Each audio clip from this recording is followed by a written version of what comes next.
Well, I'd like you to come back and meet a very special man that I've been talking to. He's Milton Torres. He's in Miami for us, and over 50 years ago, he was ordered to shoot down a UFO when he was based in Britain, and he was flying over East Anglia, wasn't far over Norwich City, and he was told to shoot down what appeared to be a huge object. You could say, hey? You could say it was somewhere between Norwich and Ipswich. It was right in that area. Milton, there? I know that you locked on and then there was nothing to fire at because this thing went like the speed of sound at, say, 10,000 miles an hour. I have no idea. It was 10 Mach. 10 Mach, at least. You must have, I mean, for the last 50 years, this thing must have haunted you, didn't it? It certainly did. I wanted to know what it was in the worst possible way. This is the sort of thing a scientist wants to dig his teeth into.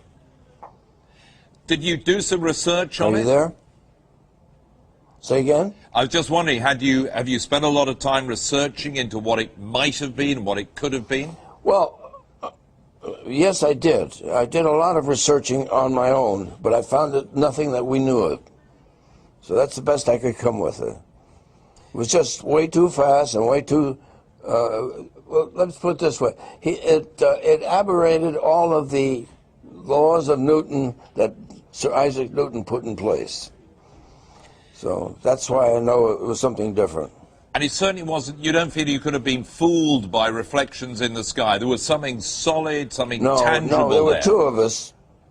There were two of us, myself and my wingman, for the life of me, I cannot remember who he was, but whoever he was, I just didn't know who the hell besides myself could be seeing this. So that was two radars up there, not just one, and the GCI radar as well. When you went up to fly again after that, I mean, did you always think I might see it again? Well, I always hoped, but I never saw it again. And what about other pilots? Did you ever talk to other pilots about it? I mean, did other pilots say, yes, I've seen talked something? to several others. Mm-hmm. I've talked to several others, and most of them have said they've seen something, but they didn't know what it was. But presumably... And that's about the bottom line.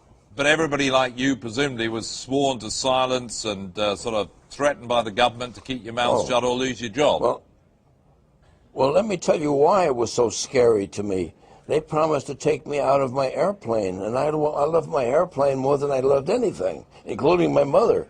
You know, so as far as I was concerned, that was heresy to talk like that. So when they said that, they got my obedience.